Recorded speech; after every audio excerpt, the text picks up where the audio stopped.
Atomic structure and bonding. হ্যাঁ, এখন সমস্যা হচ্ছে কি, এটা আপনাদের এইচএসসি লেভেলের জিনিস। যারা হচ্ছে ইন্টারে পড়ছেন তারা এটা জানেন, যারা ডিপ্লোমা পড়ছেন তাদেরও জানার কথা। একটা ড্রাইভের লিঙ্ক দিছি যেখানে এই সেমিস্টারের সব ম্যাটেরিয়ালস আছে, ঠিক আছে? সবাই ওইখানে যে বইটই যা আছে ওইখানে আছে, লেকচার গুলো ওইখানেই থাকে। তারপরে এই যে আপনাদের ডেইলি ডায়েরি, যেটা কি পড়ানো হইতেছে, কি সিলেবাস। আচ্ছা, চ্যাপ্টার 2 নিয়ে যদি কিছু একটা বলি, সেটা হচ্ছে চ্যাপ্টার 2 হচ্ছে এখান থেকে আপনাদের কোশ্চেন থাকবে, কিন্তু এখান থেকে আমি বেশি কিছু পড়াবো না। এটা হচ্ছে ইন্টারের পড়া বা ডিপ্লোমার পড়া, যে অণু কাকে বলে, পরমাণু কাকে বলে, কোনটার পারমাণবিক সংখ্যা কত, ঠিক আছে? এখন যদি আমরা দেখি, দেখেন এখানে কিছু মাইক্রোস্কোপিক ছবি আছে বিভিন্ন প্রাণীর। হ্যাঁ, অ্যাটমিক স্ট্রাকচার দেখানোর জন্য, আণবিক গঠন দেখাইতেছে, ঠিক আছে? তারপরে হইতেছে আপনারা এখানে বই কি ক্লিয়ার দেখা যাচ্ছে না, ঝাপসা? দেখেন এই যে এখানে একটা ছবি আছে, এটা হচ্ছে নিউক্লিয়াস। নিউক্লিয়াসের চারপাশে হচ্ছে যেখানে ইলেকট্রন থাকে সেটাকে বলে কি? অরবিটাল। হ্যাঁ, হ্যাঁ আসবেন, আমার জিজ্ঞেস করার দরকার নাই, ঠিক আছে? তো এখানে অরবিটাল গুলাতে ইলেকট্রন গুলা কতগুলা শক্তি স্তরে থাকে, ঠিক আছে? এই যে দেখেন, এগুলো আমরা পড়ছি ছোটবেলা। হাইড্রোজেনের সংকেত এই, অ্যাটমিক নাম্বার 1, ইলেকট্রন বিন্যাস যদি করি 1s2 1s1 1s2 এরকম করে করে জিনিসগুলো দেওয়া আছে। এগুলো আর এখন পড়ানোর জিনিস না। হ্যাঁ, এগুলো ইউনিভার্সিটি লাইফে না, এগুলো তো ইন্টারে বাচ্চাদের জিনিস। কিন্তু সামনের জিনিসগুলো বোঝার জন্য এগুলার নলেজ থাকা লাগবে। কারো যদি একটু রিকল করতে মন চায়, ইন্টারে বই খোলার দরকার নাই, এই বইয়েরই এই জিনিসগুলো একটু দেখবেন যে কোনটার পারমাণবিক সংখ্যা কত, ঠিক আছে? এই যে এরা ছিল না পর্যায় সারণী, মনে আছে পর্যায় সারণীর কথা? ঠিক আছে, এখানে মুখস্থর কিছু দরকার নাই, জাস্ট এইখানে আপনাদের টেক্সটাইল রিলেটেড যে জিনিসগুলো জানা দরকার, যে আপনাদের ম্যাক্সিমাম যারা কালারেশন বা ওয়েট প্রসেস নেবেন, ওইখানে হচ্ছে যে নানা রকম রিঅ্যাকশন, নানা জিনিসপত্র থাকে। তো ওই জিনিসগুলো শেখার জন্য যতটুকু জ্ঞান দরকার এখান থেকে ততটুকু নেবেন।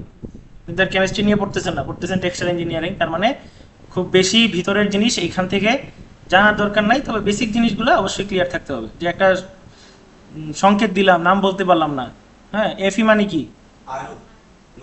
হ্যাঁ, এর উচ্চারণ কি? এফি কেন বলছে এটা? এফি দিয়ে কি বুঝাইছে? আয়রন তো জানি, ফেরাস, ঠিক আছে? তো এই জিনিসগুলো জানা লাগবে। সিও মানে হচ্ছে কোবাল্ট, নিকেল, কপার, যেন আমি দেখলে বুঝতে পারি, এরকম বেসিক জিনিসগুলো জানা লাগবে। এখানে অনেক কিছু ক্যালকুলেশন আছে, ম্যাথ আছে। এই যে আপনাদের আয়নিক বন্ডিং, আমরা এই জিনিসগুলো পড়বো। আচ্ছা ঠিক আছে, দিব। দেখেন এখানে হচ্ছে আমাদের এখানে পুরো চ্যাপ্টার থেকে 2 নম্বরের চ্যাপ্টার থেকে গুরুত্বপূর্ণ হচ্ছে আপনাদের প্রাইমারি ইন্টার অ্যাটমিক বন্ডস। এই টপিকটা হচ্ছে গুরুত্বপূর্ণ, এখান থেকে প্রত্যেকবার কোশ্চেন আসে। এগুলো আপনারা পড়ছেন যে আয়নিক বন্ড কাকে বলে, তারপরে হচ্ছে মেটালিক বন্ড কাকে বলে, ঠিক আছে? এই যে কোভ্যালেন্ট বন্ড কাকে বলে, কোভ্যালেন্ট বন্ডিং। তারপরে হচ্ছে বন্ড ইন হাইব্রিডাইজেশন বা হাইড্রোজেন বন্ড, ঠিক আছে? এরপরে হচ্ছে মেটালিক বন্ডিং, ঠিক আছে? এই যে 2.6 আর 2.7 ভ্যান্ডারওয়াল বন্ড, যেটা পানিতে থাকে, ফ্লাকচুয়েটিং ডাইপোল। হ্যাঁ, তার মানে আপনাদের জন্য এখান থেকে ইম্পর্টেন্ট কি? 2.6 আর 2.7। এটা আমি পড়াবো না, এটা হচ্ছে আপনাদের পড়তে হবে। আমি অ্যাসাইনমেন্টও দিতে পারি, বলা যায় না, এখান থেকে কোশ্চেন আসে। চ্যাপ্টার 2 এর থেকে কি আসবে? সংকরায়ন আসবে না, এত করে মানে ওই ইন্টারের কোনো জিনিসই আসবে না। জাস্ট হচ্ছে এখান থেকে ইম্পর্টেন্ট হচ্ছে 2.6 এন্ড 2.7। এটাও আমি দিতাম না ইন্টারের পড়া, কিন্তু এগুলো হচ্ছে আপনাদের পরবর্তী কোর্সগুলোতে টেক্সটাইলের জীবনে কাজে লাগবে। যখন আপনি পলিমার টলিমার পড়বেন, তখন বেসিক জিনিসগুলো জানার জন্য এগুলো কাজে লাগবে। আজকে হচ্ছে 23 তারিখ। এই যে এই জিনিসটা, এই যে আমি লিখতেছি, এটাও কিন্তু ওই ড্রাইভের ভিতরেই আছে, কেউ আবার ডিলিট করেন না, ঠিক আছে? গ্রুপেই আছে, গ্রুপেই আছে, সবকিছু গ্রুপে আছে, ঠিক আছে? আপনাদের হোয়াটসঅ্যাপ গ্রুপে আমাকে অ্যাড করে দিচ্ছেন না? সবাই একসাথে আজকে অ্যাড হয়ে নেন, আমি ওই জায়গায় লিঙ্ক দিয়ে দিব না আবার। এটা ক্লাস শেষ হোক, এরপরে এখন আর কোনো কথা দরকার নেই। পিডিএফ পাবেন, আগে দেখেন, এখন দেখেন, পরে জিনিসগুলো দেখেন। সময় কম, 1 ঘন্টার ভিতরে 20 মিনিট চলে যায় আপনার আস্তে আস্তে, ঠিক আছে? গেল। আচ্ছা, এগুলোর দরকার নাই, এগুলো সব ইন্টারের পড়া। ইন্টারের পড়া আমরা পড়বই না আজকে। আমরা একটা জিনিস যেটার জন্য আগাইতেছি সেটা দেখবো। চ্যাপ্টার 3। হ্যাঁ, চ্যাপ্টার 3 তে হচ্ছে আমরা এতক্ষণ যা পড়ছি ইন্টার লাইফ পর্যন্ত, সেগুলো হচ্ছে কি? সেগুলো হচ্ছে আণবিক গঠন, ঠিক না? অণু আর ইলেকট্রন প্রোটন সীমাবদ্ধ ছিল। এখন আমরা যাব হচ্ছে সলিড ম্যাটেরিয়ালের আভ্যন্তরীণ অণুগুলা বা কাঠামোগুলা কিভাবে গঠিত হয় সেটা দেখব। এই চ্যাপ্টারটার নাম কি? The structure of crystalline solids. এইসব সাবজেক্ট হচ্ছে স্লাইড থেকে পড়ানোটা টাফ। হ্যাঁ, স্লাইডে খুব কম তথ্য থাকে, এই জন্য বই থেকে পড়াচ্ছি। এবং যে বইটা থেকে পড়াচ্ছি এই বইটাতে বুয়েটও পড়ায়, এই বইটাতে আসানুল্লাহতেও পড়ে, সব জায়গায় পড়ে। ঠিক আছে, ম্যাটেরিয়াল সায়েন্সের জন্য এটা হচ্ছে ধরেন একটা সংবিধানের মতো, একদম বেসিক জিনিসের জন্য। আরো অনেক বই আছে, কিন্তু এই বইটা হচ্ছে সব জায়গায় হচ্ছে সবচেয়ে বেশি পঠিত। তো আমরা যদি দেখি হাতে আমাদের এখানে মূলত ধাতুগুলা কিভাবে গঠিত হয় সেটা দেখেন। ইন্ট্রোডাকশনে কি লেখছে, chapter 2 was concerned primarily with the various types of atomic bonding. আণবিক যে গঠনটা ছিল সেগুলো নিয়ে হচ্ছে চ্যাপ্টারটা আলোচনা করছি, which are determined by the electron structure of the individual atoms. বুঝতে পারছেন কি বলছি, যে প্রত্যেকটা অণুর ইলেকট্রন কিভাবে গঠিত আছে সেটা নিয়ে আলোচনা করছে হচ্ছে কি চ্যাপ্টার 2। কিন্তু আমরা চ্যাপ্টার 3 তে কি করব, the present discussion is devoted to the next level of the structure of materials, specially to the some of the arrangement that may be assumed by the atom in the solid state. Within this framework, concept of crystallinity and non-crystallinity are introduced. For crystalline solids, the notion of crystal structure is presented, specified in terms of a unit cell. The three common crystal structure found in the metal are then detailed, along with the scheme by what crystallographic points, directions, and planes are expressed. Single crystal, polycrystals, and non-crystalline materials are considered. Another section of this chapter briefly describe how to crystal structure are determined. ধরেন মূলত আমাদের metal মানে কি, ধাতু। আমরা ধাতু তো চিনি, ইংলিশে বলে মেটাল, মনে হয় যে অনেক কি জানি, ঠিক না, এরকম মনে হয়, কিন্তু জিনিসটা ধাতুই। ধাতুর অণুগুলা বা অ্যাটমগুলা কিভাবে গঠিত হয়েছে সেটা নিয়ে হচ্ছে এই চ্যাপ্টার আলোচনা করি। প্রত্যেকটা অণুর ভিতরে নিউট্রন, ইলেকট্রন, প্রোটন থাকে, আমরা আগের চ্যাপ্টার ওইটা পড়ছি। এর পরবর্তী ধাপে যদি আসি, ওই প্রত্যেকটা অণু এক একটা ধাতুর ভিতরে কিভাবে গঠিত থাকে বা কিভাবে মানে নিজেরা কানেক্টেড আছে, একটা ইউনিট সেলের মাধ্যমে একাধিক রিপিটিং ভাবে কিভাবে কানেক্টেড আছে, এই জিনিসটা দেখা হচ্ছে এই চ্যাপ্টার। তো 2-3 রকমের আছে, ক্রিস্টালাইন আছে, নন ক্রিস্টালাইন আছে। ক্রিস্টালাইন জিনিসটা কি? ক্রিস্টালাইন জিনিসটা হচ্ছে এমন একটা জিনিস, যদি একটু নিচে যাই তাহলে একটা ছবি দেখলে আপনাদের বুঝাইতে পারবো। ধরেন অণুগুলা কিরকম প্যাকেজে আছে, এখানে প্রত্যেকটা বল হচ্ছে একটা অণু, এটার ভিতরে কিন্তু একটা নিউক্লিয়াস আছে, ইলেকট্রন, প্রোটন, এগুলো আছে। দেখেন এখানে একটা বক্স আঁকা না, তো এই বক্সের আকারে যেরকম যেভাবে কানেক্টেড আছে, ধরেন এই যে প্রত্যেকটা কোনায় একটা করে, মাঝখানে একটা, এই বড় একটা মনে করেন বিশাল বড় একটা লোহার দণ্ড, ওই দণ্ডটার ভিতরে এইরকম একটা বক্সের আকারেই অণুগুলো একটা প্যাকেজ আকারে, এই প্যাকেজটা বারবার রিপিট হচ্ছে, এটার সাথে এরকম আরেকটা কানেক্ট হয়েছে, এটা এরকম করে বিশাল একটা ধাতু গঠন হয়েছে। তো এই যে সিঙ্গেল যে ইউনিটের গঠনটা, একটা সন্নিবেশ, একটা রিপিটেটিং বা একটা হচ্ছে সুন্দর একটা পর্যায়ক্রমিকভাবে সাজানো যে জিনিসটা, এটা হচ্ছে ক্রিস্টালাইন। বুঝতে পারছেন? এখন আমরা যে ছবিটা দেখতেছি বা যে ছবিগুলো দেখবো, হ্যাঁ, আমরা হীরা নিয়ে এত আগ্রহী কেন? অনেক দামি জিনিস দেখে এটার ভিতরের গঠন আমরা দেখতে পাই, ঠিক না? কারণ এই জিনিসটা যে আমার এখানে মেটালটাতেও আছে, এই ফ্যানের যে স্টিল, ও তো এইভাবে গঠিত হয়েছে, হয় নন ক্রিস্টালাইন ভাবে বা র্যান্ডমলি, অথবা সুন্দরভাবে সজ্জিত অবস্থায় আছে। যত বেশি রিফ্লেক্টিভ, পলিশড বা সুন্দর আয়না রিফ্লেক্ট দেখা যায়, এগুলো হচ্ছে সুন্দরভাবে ক্রিস্টালাইন অবস্থায় আছে, মানে সাজানো অবস্থায় আছে। আর যত বেশি রাফ দেখা যায়, খসখসে, তার মানে এগুলো অগোছালো ভাবে আছে। এখন আমরা এইখানে যে ছবিগুলো দেখতেছি, এগুলো কোনোগুলোই কিন্তু মানে খালি চোখে দেখার না, এগুলো সব হচ্ছে মাইক্রোস্কোপিক ছবি। আবার ম্যাক্সিমাম হইতেছে অ্যাজাম্পশন, মানে হচ্ছে কি ধারণা করে নেওয়া যে বাস্তবে যে এটার কাছাকাছি হবে আর, কিন্তু হুবহু এরকম হবে না। আমাদেরকে বোঝানোর জন্য এরকম বক্স, এরকম গোল ধরে নিচ্ছে, কোনো অ্যাটম এরকম এক্সাক্ট বলের মতো হয় না, ওর শেপ, ওর ক্যারেক্টারিস্টিক চেঞ্জ হয় সময়ের সাথে। ঠিক আছে, তাহলে আমি যদি দেখি চ্যাপ্টার 3 এর 3.2 ফান্ডামেন্টাল অফ ক্রিস্টালাইনের ভিতরে প্রথম ছবি ফিগার 3.1 এর নিচে কি লেখা, for the face centred cubic crystal structure. ঠিক আছে, face centred cubic crystal structure, এই জিনিসটা কি, এটা অবশ্যই আমাকে জানতে হবে, তারপরে না আমি এটা পড়তে পারবো। ঠিক আছে, এখানে কি একটা বক্স আছে না, আমরা বাস্তবে যদি একটা বক্স অথবা একটা ইট না, মানে একটা চারদিকে সমান এরকম একটা বক্স কল্পনা করি, এটা তো সবাই কল্পনা করতে পারতেছেন, ঠিক না? এখন বক্সের প্রত্যেকটা কোণায় যদি একটা করে অ্যাটম থাকে, এটা কল্পনা করেন যে প্রত্যেকটা কোণায় একটা করে অ্যাটম আছে, বক্সের ফেস কয়টা? ফেস মানে কি? এই যে এরকম পাশ কয়টা? ছয়টা ছয়টা মানুষ ছয়টা চারটা পাস এই একটা, দুইটা, তিনটা, চারটা, পাঁচটা, ছয়টা। এখন এই ছয়টা পাশে ঠিক এই যে ধরেন এটা একটা পাশ, এই জায়গায় যদি আরেকটা অ্যাটম থাকে, এরকম প্রত্যেক পাশে একটা করে যদি অ্যাটম থাকে আর ছয় কোণায় ছয়টা অ্যাটম থাকে এবং এরা যদি পরস্পর একদম সন্নিবিষ্ট অবস্থায় সন্নিবেশিত অবস্থায় থাকে, এই ধরনের গঠনটাকে বলা হয় face centre cubic crystal structure. এখন the crystal structure found for many metals has a unit cell of cubic geometry. Cube মানে কি? এই যে বক্স যেটা বলছি, হ্যাঁ, ঘনক যেটাকে বলে বাংলায়, with atoms located at each of the corners. আমি কিন্তু বাংলায় কথাগুলো বলে দিছি, এখন জাস্ট হচ্ছে বই থেকে পড়তেছি। And the centers of all cube faces. It aptly called the face centered cubic crystal structure. Definition তো জানতেই হবে। Some of the familiar metals having this crystal structure are copper, aluminium, silver and gold. তার মানে তো আমি জানতে পারতেছি কোন কোন মেটাল এই স্ট্রাকচারে গঠিত, বুঝতে পারছি? এতদিন তো জানতাম না। এখন মনে করেন একটা কপারের তার দেখলে ভিতরে চোখের সামনে ভাসবে যে আর এটা তো আণবিক গঠনটা এরকম, বুঝতে পারছেন? এটা হচ্ছে ইঞ্জিনিয়ারিং এর পড়ার মজা। এতদিন কি জানতেন স্বর্ণের ভিতরে কিরকম হইতে পারে? স্বর্ণটা এরকম স্বর্ণ হয়ে উঠছে কেন? এই গঠনের কারণেই। কিন্তু গঠন চেঞ্জ হয়ে গেলে কিন্তু স্বর্ণের ভ্যালু শেষ, বুঝতে পারছেন? তারপরে দেখেন এখানে বলে দিছে যে নিচে টেবিলটা দেওয়া আছে, টেবিলের ভিতরে আরো লেখা আছে aluminium, cadmium, chromium, cobalt, copper, gold, iron, lead. এখন এটার ভিতরে দেখেন ক্রিস্টাল স্ট্রাকচার ডান পাশে লেখা আছে, কি কি লেখা আছে? FCC, HCP, BCC, HCP, FCC. আমাদের এটা কি এফসিসি না? Face centre. তার মানে আমাদের আরো জানার বাকি আছে কি? বিসিসি আর হচ্ছে এইচসিপি। এগুলো আমরা পরবর্তীতে জানব।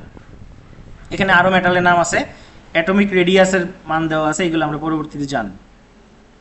ঠিক আছে, এখানে একটা মার্ক করা আছে সূত্র, দেখেন A = 2R√2। আপাতত এটা মনে রাখেন যে এটা আমাদের কাজে লাগবে পরবর্তীতে। এরপরে আসি আমরা body centred cubic crystal structure.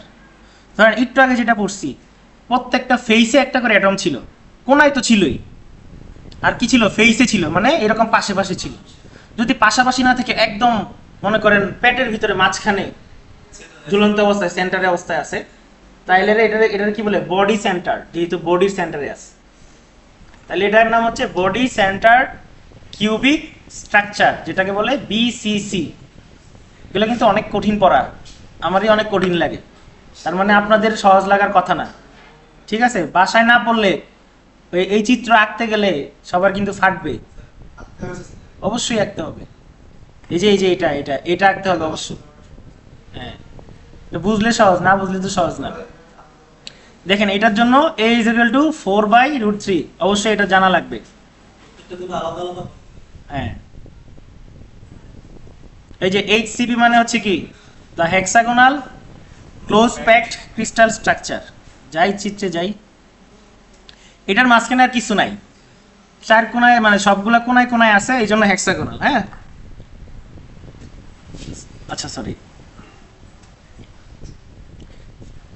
আচ্ছা, এই যে দেখেন এটা হইতেছে এই যে বক্সটা, এই বক্সটা হচ্ছে একটা এরকম এই যে পেন্টাগনের অংশ। হ্যাঁ, এই যে এরকম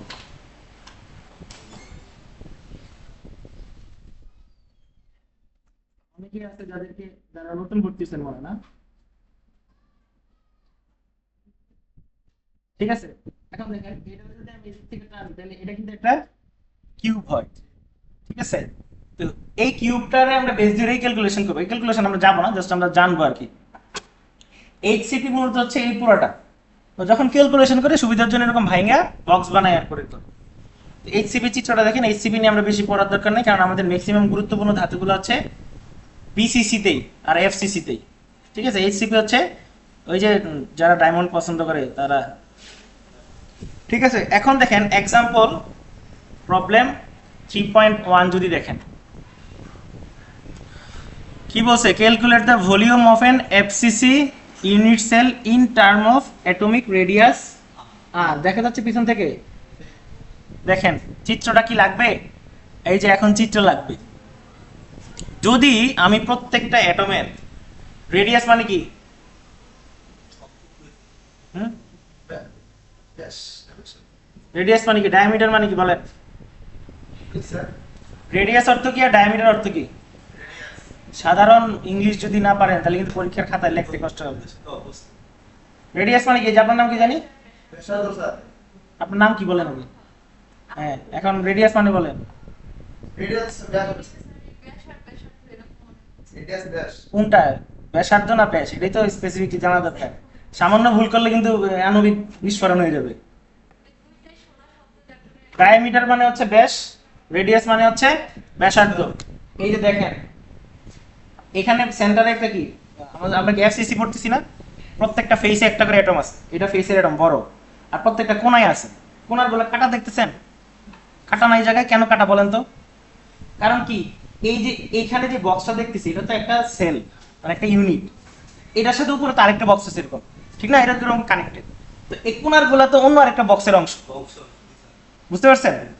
এই কোণায় যেটা থাকে আস্তটা কিন্তু একজনের আস্ত না, এর সাথে এ হচ্ছে 4/1 থাকে। হ্যাঁ, এর সাথে উপরে ডানে বামে মিলে আরো 3টা আছে, তার মানে এখানে 3/1 আছে। আচ্ছা, এখন একটা অণুর রেডিয়াস যদি আর হয়, বড় হাতের আর, ঠিক আছে, বড় হাতের আর যদি হয়, তাহলে দেখেন এখানে আছে হচ্ছে অর্ধেক, সেন্টার থেকে অর্ধেক আছে, তার মানে এখানে আর আছে, ঠিক আছে। এখানে আছে পুরোটা মানে 2r, এখানে আছে আবার আর, কত আছে? তার মানে 4r আছে মোট। এই যে এই কোণা থেকে এই কোণা কত? 4r। এটা তো বুঝছি, এটা বুঝছেন? তাহলে আমরা ম্যাথে আসি। ম্যাথে কিভাবে আসি দেখেন, এখানে আবার ধরে নিছি এই যে সামনের যে ফেসটা, এখানে এই বাহুর মান হচ্ছে a, এই বাহুর মান হচ্ছে a, ঠিক আছে। এখন একটা ত্রিভুজ পাইছি না, এই যে এরকম একটা ত্রিভুজ পাইছি না, এটা তো বর্গক্ষেত্র, অবশ্যই বর্গক্ষেত্র। এটা আমি একটা ত্রিভুজ পাইছি, এখন পিথাগোরাস অ্যাপ্লাই করব, ঠিক আছে। পিথাগোরাস অ্যাপ্লাই করলে কি হয়, যে a square plus a square is equal to 4r whole square, মানে কি ভূমি প্লাস অতিভুজ is equal to, Now, sir, going to stop. আপনারা কেউ পিথাগোরাস মনে হয় পারেন না? কে কে পিথাগোরাসের নাম প্রথম শুনছেন হাত তুলেন, অনেস্টলি তুলেন, তাহলে আমার পড়াইতে সুবিধা হবে, নাহলে কিন্তু দেখবেন আমি পড়াই আসছি কিছু বুঝেন নাই, আবার আমার পিছনে আসা লাগতেছে। পিথাগোরাসের নাম প্রথম কে কে শুনছেন একটু হাত তুলেন, নির্লজ্জ ভাবে, কোনো লজ্জা নাই। নির্লজ্জ মানে আমি গালি দিই নাই, মানে কোনো লজ্জা ছাড়া। পিথাগোরাস মানে হচ্ছে, পিথাগোরাস একজন ম্যাথমেটিশিয়ান ছিল, সে হচ্ছে ত্রিভুজের ক্ষেত্রফল বের করার জন্য অথবা ত্রিভুজের বাহুগুলোর ভিতরে সম্পর্ক বের করার জন্য একটা সূত্র দিছিল।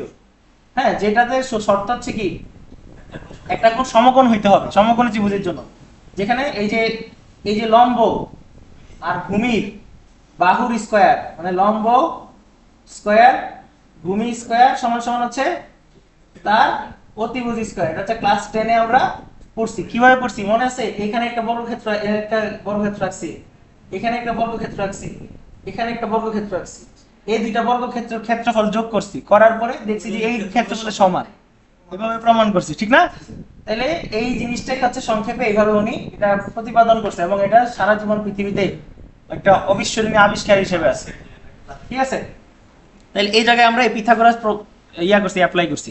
তাহলে কি হয়েছে, এটা হচ্ছে লম্ব a স্কয়ার, ভূমি a স্কয়ার, তাহলে a square plus a square is equal two কি, অতিভুজ স্কয়ার, অতিভুজ কি 4r, 4r কে আমি কি দিব, হোল স্কয়ার দিব।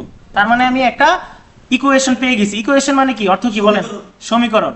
এই যে একটা সমীকরণ পাইছি, এটা থেকে আমি কি, ওই যে প্রথমে কি বললাম, মনে রাখতে বললাম না, a is equal two 2r is equal two √2। দেখেন এখান থেকে এটা চলে আসবে, পরের লাইনে আপনি এটারে এর মান বের করেন, সলভ করতে পারেন না, এর মান কিভাবে বের করে, যদি a স্কয়ার এরকম হয় 4r স্কয়ার, ঠিক না?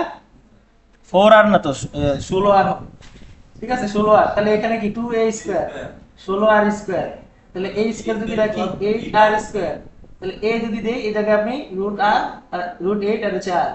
To where? In the. Is that 4 into 2? হ্যাঁ, ঠিক আছে। হ্যাঁ, ভলিউম, এটা যেহেতু কিউব, সব বাহুগুলোই সমান, এটার ভলিউম হচ্ছে a কিউব, মানে তিনটা বাহুর গুণফল। তাহলে এখানে যেটা পাইছি a ইজ ইকুয়াল টু, এটারে কিউব করে দিব, তাহলে এই যে দেখেন ভলিউম সমান সমান a কিউব। বুঝতে পারছেন ভলিউম কোনটা? এই যে ভলিউম a কিউব।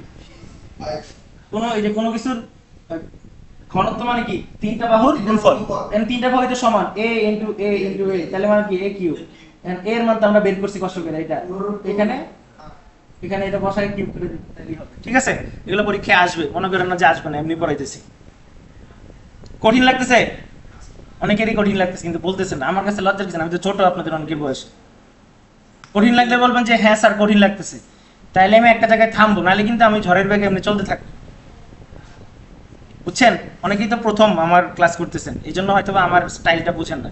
জানেন, আমার লজিক হচ্ছে আপনি আমার এই যে পুরো সেমিস্টারে 4 মাসে আমি যদি আপনার একটা শব্দ শিখাইতে পারি, এটা হচ্ছে আমার সার্থকতা। আমি যদি দুনিয়ার আমি অনেক জিনিস পারি, আমি যদি পড়াইতেই থাকি, আপনি একটা কিছু পারলেন না, তাহলে আমার কোনো লাভ নাই, এই জায়গায় আমার দ্বারা কোনো লাভ নেই। এই কোর্স থেকে আমি প্রশ্ন যেমন হোক ম্যানেজ করে আপনার পাস করে বাইর করে দিন, কোনো সমস্যা নেই, কিন্তু এই কোর্স থেকে আপনারা যদি আমি শিখাইতে পারি এফসিসি কি, তাহলে আমি সার্থক। যদি আপনি বলেন যে স্যার আমি এফসিসি বুঝছি, তাহলে আমি নেক্সটটাতে যাব। যদি বলেন যে স্যার বুঝতেছি না, আমি এফসিসি তে পুরো সেমিস্টার কাটবো, কোনো সমস্যা নেই। বুঝছেন কি বলছি? এখন দুই রকমের মানুষ আমি পাই আপনাদের ভিতর থেকে। এক রকমের মানুষ হচ্ছে আপনি যেমন চাই তা পারেন, আমার এই শিক্ষা লাভ নাই, আমি হচ্ছে এই প্রসেসে চাকরি করি, এই প্রসেসের হেড, এই প্রসেসের অমুক, এই প্রসেসের অমুক, আমার লাইফে এগুলো কোনো কাজে লাগবে না, তার মানে আমাদের যা ইচ্ছে থাক। এখন যে হচ্ছে নলেজ দিতে চাবে না, তারা আমি জোর করে দিতে পারবো না। বুঝতে পারছেন? যার জীবনে নতুন কোনো কিছু শেখার আকাঙ্ক্ষা নাই, তার সাথে আমার ভালো সম্পর্ক নাই, মানে ক্লাসরুমের বাইরে আপনাদের সাথে ভালো সম্পর্ক থাকে। ঠিক আছে, এখন আপনি আজকে একটা নতুন জিনিস শিখলেন, এই যে জানতে পারলেন যে স্বর্ণটা কোন ক্রিস্টাল স্ট্রাকচারে গঠিত। মনে করেন যে ছেলেটা আপনার ছোট ভাই, আপনার সন্তান ইন্টারে পড়ে, এখন সে কিন্তু অনুপরমাণু সম্পর্কে জানে, আপনি বাপ ইঞ্জিনিয়ার, আপনি যে তার চেয়ে 2 লাইন বেশি জানেন, এটা তো একটা সার্টিফিকেটেরও তো ভ্যালু থাকা দরকার। বুঝছেন তো আমি লজিকটা কি বলছি? এটা আপনার কাজে নাই লাগতে পারে। পোলারে যখন দেখলেন কেমিস্ট্রি বই বই খুলে পড়তেছে, মনে করেন এর চেয়ে যে আপনি 2 লাইন বুঝেন, আপনি যে ইঞ্জিনিয়ার হয়েছেন, এটা তো একটা জাহিরের তো একটা ব্যবস্থা করা আছে, আপনার জীবনে কাজে নাও লাগতে পারে। ঠিক না?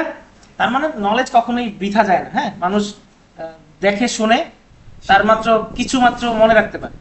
তো যদি বলেন যে স্যার এই যে এফসিসি বুঝছি, এফসিসির এটা বুঝছি, তাহলে আমি হয়তো নেক্সট জিনিসে আগাবো। নেক্সট একটা এফসিসিরই, এটাকে বলা হয় প্যাকিং ফ্যাক্টর। প্যাকিং ফ্যাক্টর জিনিসটা কি আগে সেটা আপনাদের বুঝাই। মান দেওয়া থাকবে না।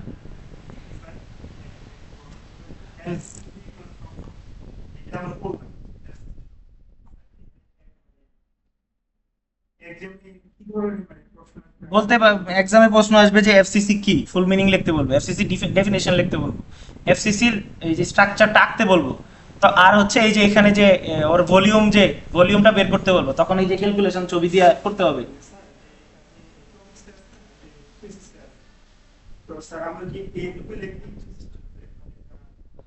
এখানে যেভাবে যতটুকু পড়াচ্ছি আপনি এর বাইরে কোথা থেকে লিখবেন?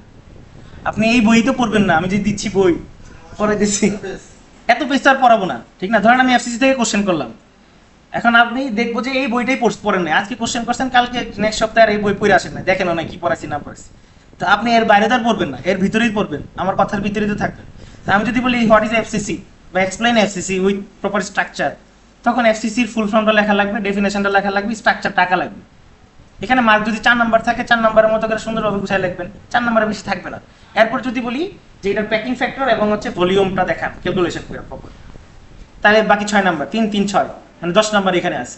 তাই আপনি এখন এখানে এর বাইরে আপনি কি লিখবেন? কিছু লিখতে পারেন, 2-3টা সূত্র মনে রাখতে হবে, শেষ। অবশ্যই চিত্র ছাড়া আমি কেমনে বুঝবো যে এ পাইলেন কই আর পাইলেন কই? মান দেওয়া থাকবে না। মান দেওয়া থাকলেও তো তেমন কষ্টের কিছু না। আমি যদি বইলা দিই যে এটার মান হচ্ছে 0.000 ন্যানোমিটার, যদি বইলা দিই, তো আপনি এখানে এই লাস্টের লাইনে এসে জাস্ট বসাই চাপ দিবেন। এটা নিয়ে এত প্রেসার পাওয়ার কিছু নাই। অনেকে এর আগে একবার মান দিছি, অনেকে পাগল হয়েছে পরীক্ষা হলে, স্যার কমন পড়ে না, কমন পড়ে কি কমন পড়লো না, আমি এটাই বুঝতেছিলাম না তখন। বুঝতে পারছেন? এটা কিন্তু আপনাদের হচ্ছে, ধরেন এই জিনিসটা যদি বইয়ের একটা ক্লাসে, হাসানুল্লাহ একটা ক্লাসে যদি দেওয়া হয়, কোনো শব্দ নাই, এটা আপনাদেরকে তাদের সাথে তুলনা করতেছি না, আমি বলতেছি রিজন কি। রিজন হচ্ছে কি, তারা প্রশ্ন করার আগে আগে একবার ভাবে, আমি এটা নিজে আগে চেষ্টা করি বুঝি কিনা। আপনারা প্রশ্ন করেন কিভাবে, যে অবাক দৃষ্টিতে তাকিয়ে আছি, প্রশ্নটা করে দিই, উত্তরটা কি আসে, যতটুকু সহজ করা যায় প্রশ্নটা করে। জিনিস এরকম না, এই যে পড়াইছি এফসিসি যে বলছি, চারটা একটা বক্স, একটা বক্সের 4 কোণায়, আপনি যে রাস্তাঘাটে যে কোনো একটা বক্স দেখেন, বক্সের 4 কোণায় মনে করেন অ্যাটম আছে, কখনো এমনি কল্পনা করে পড়ছেন না, পড়েন না, এই কারণে কিন্তু প্যাচটা লাগে। এই জিনিস মুখস্থ করলে কিন্তু প্যাচ লাগবে। যদি ইমাজিনেশন করেন জিনিসটা কেমন, হ্যাঁ, ভালো ডিজাইনার যারা যারা ভালো ডিজাইন করে থাকে না, যে টেক্সটাইলে মনে করেন আছে না, যারা ভালো ডিজাইন করে ফ্যাশন নিয়ে আসে নতুন নতুন, ওরা কি কখনো নিজে পয়রা পয়রা দেখে না, ওদের সব মাথায় কল্পনায় থাকে, ইমাজিনেশন করে এই জিনিসটা বাস্তবে হলে কিরকম হইতো। তো এখানে এই স্ট্রাকচার গুলো ইমাজিনেশন করা লাগবে, যে একটা 6 কোণা মানে একটা বক্সের কোণাগুলো অ্যাটম, মাঝখানে এই জায়গায় অ্যাটমটা মাঝখানে আছে, আরেকটা হচ্ছে একদম ঠিক সেন্টারের মাঝখানে আছে, এই দুইটার ভিতরে পার্থক্য কিরকম, এই জিনিসগুলো এইভাবে কল্পনা করতে হবে, নাহলে কিন্তু প্যাচ লেগে যাবে। আর কোনো প্রশ্ন আছে? করেন, সমস্যা নাই। আছে প্রশ্ন একটা, এই যে দেখা যাচ্ছে মুখে আছে। আরে বলেন ভাই, কোনো সমস্যা নাই, প্রশ্নটা করেন। আপনারা আমি লজ্জা দেওয়ার জন্য বলি নাই, আমি তো ক্লাস নিচ্ছি, আপনাদের চেয়ে সিনিয়র অনেকের ক্লাস নিচ্ছি আমি। হ্যাঁ, সবার সেম মিয়া না, হ্যাঁ সমস্যা নেই। মানে এখানে আমি যতটুকু পড়াইছি ততটুকু বুঝছেন তো? তাহলে এই যে এর বাইরে লেখা দরকার নেই। বইয়ে যে এক্সাম্পল গুলো আমি নাম্বার গুলো এই যে এখানে দেখেন আমি উঠাইতেছি, কিন্তু আপনাদের সুবিধার জন্যই করতেছি, যে এখানে গুগল ড্রাইভের ভিতরেই একটা ইয়ে আছে, ডায়েরি সামার 25, এই যে কিন্তু আমি লিখতেছি, এই যে 2.6 2.7 পরীক্ষার জন্য আসবে, ঠিক আছে। এখন যে পড়াইতেছি এইগুলোও কিন্তু এখানে উল্লেখ করা থাকে। আমি যদি কোশ্চেন করি যে এফসিসির ভলিউমটা বের করতে, ঠিক এখানে যতটুকু আমি পড়াইছি এর বাইরে আপনার লেখার দরকার, ঠিক আছে, এর বাইরে যাওয়ারও দরকার। যদি আপনি ম্যাটেরিয়াল সায়েন্সের হইতেন তাইলে এর বাইরে যাওয়ার দরকার ছিল। আমার সাবজেক্ট হচ্ছে আপনাদের ডিপার্টমেন্টের বাইরে, যেহেতু ম্যাক্সিমাম জিনিস হচ্ছে এরকম সামারাইজ থাকবে, যে জিনিসটা জানার দরকার সেইটা আমি পড়াবো, এর বাইরে আমার কোনো কথার দরকার নাই, শোনার দরকার, ঠিক আছে। আচ্ছা, প্যাকিং ফ্যাক্টরে ছিলাম। প্যাকিং ফ্যাক্টর পড়ানোর পরে আমাদের আজকে এই সাবজেক্টের ইতি টানব। প্যাকিং ফ্যাক্টরটা মানে হচ্ছে এই যে একটা ইউনিট সেল, আমরা এখানে দেখছি যে একজন আরেকজনের সাথে একটা বক্সের ভিতরে অ্যাটমগুলো আছে, তারা কতটুকু চাপাচাপি ভাবে আছে, কতটুকু লেগে লেগে আছে, এটা পার্সেন্টেজটা বের করা হচ্ছে প্যাকিং ফ্যাক্টর। বুঝতে পারছেন কি বললাম? সামনের অংশ দুই চিন্তা করি, এরকম একটা ইয়া না, মাঝখানে একজন আছে, এখানে অর্ধেক, এখানে অর্ধেক, এখানে অর্ধেক, এখানে অর্ধেক, এরকম ভাবে তো আছে। এই ছবিটা কিন্তু আমি আঁকছি যে কিরকম হয়েছে, আপনাদের এরকমই হবে, তার মানে মন খারাপ করে কিছু নাই। এই ছবি দেখলে আমি বুঝবো কি জিনিসটা বুঝছে আর কি জিনিসটা বুঝে নাই, ঠিক আছে। তাইলে এই যে ওরা আছে, কিন্তু লাইট আছে, এরকম ফাঁকা থাকে, কিছু তো ফাঁকা আছে অবশ্যই, কারণ গঠনটা তো একটা বক্স। বক্সের ভিতরে যখন আপনি চিন্তা করেন, একটা বক্সের ভিতরে যদি আপনি মার্বেল রাখেন, এখানেটা এভাবে দেখাতে পারলে ভালো, আর নাইলে আমি যে এইভাবে দেখাইছি এইভাবে দেখালে সমস্যা নেই। এটা অনেকেই আছে আপনার অনেক ভালো আর্টিস্ট, তারা আঁকতে পারবে, আর যদি না পারেন আমার মতো বাজে যারা, তারা এরকম হয়, ঠিক আছে। এখন দেখেন, আপনি চিন্তা করেন, আপনি যখন একটা বক্সের ভিতরে মার্বেল রাখেন, মার্বেলটা কি কোনো ফাঁকা থাকে কি থাকে না? থাকে না ফাঁকা, তার মানে কি সে পুরোপুরি প্যাকড না, তার ভিতরে কিছু গ্যাপ আছে, ঠিক আছে। ওই যে কত পার্সেন্ট সে প্যাকিং অবস্থায় আছে, এটা বের করবো আমরা পরে ক্যালকুলেশন। এটা সূত্রটা কি? এটাকে বলা হয় এপিএফ, অ্যাটমিক প্যাকিং ফ্যাক্টর। এটা বইলে দিছি উত্তর, যে এফসিসির জন্য ফ্যাক্টরটা হচ্ছে 0.74, মানে 74%। 74% তারা লাইগা থাকে, বাকি 26% হচ্ছে ফাঁকা। তাহলে অ্যাটমিক ফ্যাক্টরের সূত্রটা কি? এপিএফ এর সূত্র হচ্ছে volume of atoms in a unit cell, এই যে অ্যাটমগুলো আছে তাদের ভলিউম, আর total volume of a unit cell, মানে এই যে বক্সটার ইউনিটের পুরো বক্সটার যে ভলিউম সেটা, ঠিক আছে। তাহলে আমরা যদি একটা অ্যাটমের, আমরা তো জানি রেডিয়াস আর, তাহলে একটা অ্যাটমের আয়তন কি 4/3 পাই আর কিউব, ঠিক না? এখানে দেখেন আলাদা একটা 4 আছে এক্সট্রা করে, এটা কেন আছে বলতে পারবেন কেউ? চারটা অংশ দেওয়ার পরে হয়ে গেছে, আর কেউ?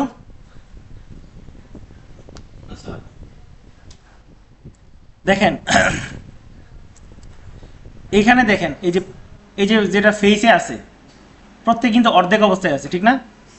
এরকম কয়টা আছে, কয়টা ফেস? 4টা ফেস, 6টা ফেস। 6টা ফেসে যদি অর্ধেক অর্ধেক করে থাকে, তাহলে অর্ধেকগুলোর যোগ করলে কয়টা হয়? 3টা হয় না? আর এই যে 4 কোণায় যে আছে, কয়টা আছে? কয়টা কোণা? 8টা কোণা না? 8টা কোণা 4 ভাগের 1 অংশ করে যদি থাকে, যোগ করলে কয়টা হয়? একটা হয়। 3 আর 1 যোগ করলে কত হয়? 8টা কোণায় 8 ভাগের 1 অংশ করে, তার মানে এখানে মূলত আছে 4টা অ্যাটম, একটা হবে। একটা অ্যাটমের ভলিউম কত? 4/3 পাই আর কিউব। আর 4টা অ্যাটমের কত? 4 দিয়ে গুণ দিব, হ্যাঁ 4 দিয়ে গুণ দিলে এই যে 16/3 পাই আর কিউব হয়েছে। বুঝতে পারছেন? অনেকে কঠিন লাগতেছে, আবার বলি, এই দেখেন এটা কি ফেস, এরকম একটা বক্সে কয়টা ফেস থাকে? 6টা। প্রত্যেকটা তো একটা ফেস কিন্তু এমন ভাবে আছে যে আরেকটার সাথে শেয়ার আছে, মানে অর্ধেক অর্ধেক অবস্থায় আছে। বুঝতে পারছেন? মনে করেন আমার ভুঁড়ি বাইরে হয়ে গেছে অর্ধেক, তারপর নিজের কাছে অর্ধেক আছে আর অর্ধেক তো বাইরে, ঠিক এই অর্ধেক বাদ, তার মানে প্রত্যেকটা আছে হাফ হাফ। এরকম আছে কয়টা? 6টা। 6টা হাফ যদি যোগ করি হয় কত? 3। আর প্রত্যেক কোনায় যেটা আছে এর চারদিকে আরো 3টা কিউবের সে অংশ, মানে সে 4 ভাগের 1 অংশ এখানে আছে। তাহলে 4 ভাগের 1 অংশ আছে কয়টা? 8টা। যোগ করলে হয় 1, 1 3 আর 1 হচ্ছে 4টা। মানে এইখানে আছে ভাগ, মানে অংশ অংশ মিলে 4টা অ্যাটমের সমান অ্যাটম আছে। 4টা অ্যাটমের সমান অ্যাটম, একটা অ্যাটমের সমান অ্যাটমের ভলিউম দিয়ে গুণ দিলে 4টা অ্যাটমের ভলিউম আমি পেয়ে যাব। তো 4টা অ্যাটমের ভলিউম আমি এই যে জায়গায় পেয়ে গেছি, Vs = 16/3 পাই আর কিউব। আর একটু আগে আমরা কি বের করছি? একটু আগে কিন্তু ভলিউম বের করছি 16r³ √2। এটা কিসের? এফসিসি পুরাটার ভলিউম বের করছি। পুরাটার ভলিউম বের করছি না? তাইলে এটা দিয়ে এটা ভাগ দিলেই তো শেষ। একেবারে সোজা জিনিস, কিন্তু প্রথমটা বুঝলে দ্বিতীয়টা কোনো জিনিসই না। বুঝতে পারছি? কে কে বুঝেন নাই? মান তো আগে বেরই করছি, দেওয়া আছে না? এই যে আমরা এখানে বের করছি না, এ ধরছি, এটারে বাহু 4r ধরছি।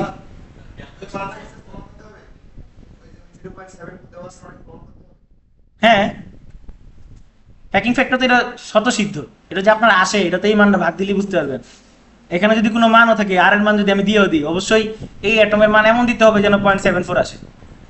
বুঝছেন কি বলছি? তাহলে আজকের ক্লাস এই পর্যন্তই থাকলো, এবং এখানে বলেন, এটা তো মুখস্থ সূত্র, যে কোনো গোলকের ভলিউম হচ্ছে 4/3 পাই আর কিউব। এটা বসাইছি, ঠিক আছে? এই যে এটার কথা বলতেছেন না? না স্যার, সেটা জানি, সেটা কথা বলতে। এই যে এটা এএমডি স্যার, এটা এই যে মাউসে যেমন দিতেছি, এটা মানে এটার কথা বলতেছেন? এই যে উপরেই তো প্রথমে তো এটাই পড়াইলাম। প্রথমে তো আমরা যেটা করছি যে এটাই তো ব্যাক করলাম, বুঝেন নাই? এই যে এটাই তো আসছে, এই যে এইটা বের করছি, মানে কি এটারে কিউব করে দিলে তো এটাই আসে। আমরা তো এই পর্যন্ত সাইডে ক্যালকুলেশন করছি। তারপরে ভলিউম মানে কি? 3টা পাওয়ার গুণফল। আমি এই যে এটা পাইলাম, এটা পাইলাম, এটা পাইলাম, এখন বলতেছেন স্যার ত্রিভুজ দিলাম, তাহলে পুরোটা কেমন পাইলাম? এটারে আমি, এটা তো 3D অবস্থায় আছে, আমি 2D একটা অংশ ক্যালকুলেশন করছি, এটা কিউব করে দিলে পুরোটাই চলে আসে। কিউব মানে কি? 3টা বাহু, যে এই দিক দিয়ে, এই দিক দিয়ে, এই দিক দিয়ে, 3 দিক দিয়ে আমি ক্যালকুলেশন করছি। জাস্ট এটারে এই জায়গায় বসাই দিয়েছি, এইটাই তো মান ক্যালকুলেশনের সহজের জন্য। প্রথমে কিন্তু আমরা এটাই বের করছি, পরে জাস্ট এই যে উপরের মানটা বের করছি, নিচেরটা তো পাইছি, এটা ভাগ দিয়ে দিলে শেষ।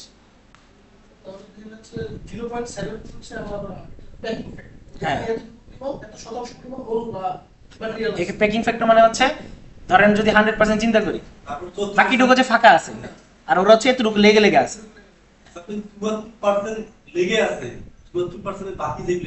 হ্যাঁ, ভয়েড, এটাকে বলে ভয়েড। ঠিক আছে, বুঝছি। কঠিন পড়া কিন্তু পড়াইছি, একটু তাড়াতাড়ি কেন করছি? গত সপ্তাহে ক্লাস নিতে পারি নাই, কিন্তু গত সপ্তাহের ক্লাসটা কিন্তু আমি রেকর্ডিং দিয়ে দিছি, একটা ইউটিউব লিংক ফেসবুক গ্রুপে। যারা ফেসবুক গ্রুপে অ্যাড হন নাই, তারা আমাদের এক্সিকিউটিভের কাছে যাবেন, বেলাল সাহেবের কাছে যাবেন, এখানে একটি স্ক্যানার আছে, স্ক্যান করে গ্রুপে যাবেন, আমি জয়েন করাই দিব। অবশ্যই গ্রুপে জয়েন করার জন্য আপনার আইডি লিখতে হবে, আইডি ছাড়া কেউ গ্রুপে জয়েন করতে পারবেন। ওই গ্রুপে এই ড্রাইভের লিঙ্ক দেওয়া আছে, বই টই সব যেখানে আছে সব দেওয়া আছে, ক্লাসগুলোর রেকর্ডিং ভিডিওটাও ওইখানে দেওয়া আছে। ঠিক আছে, ওই লিঙ্কগুলোতে আপনারা ক্লিক করে প্রথম ক্লাসটা দেখে নেবেন। হ্যাঁ, একটা কাগজে অ্যাটেন্ডেন্সটা দেন দ্রুত।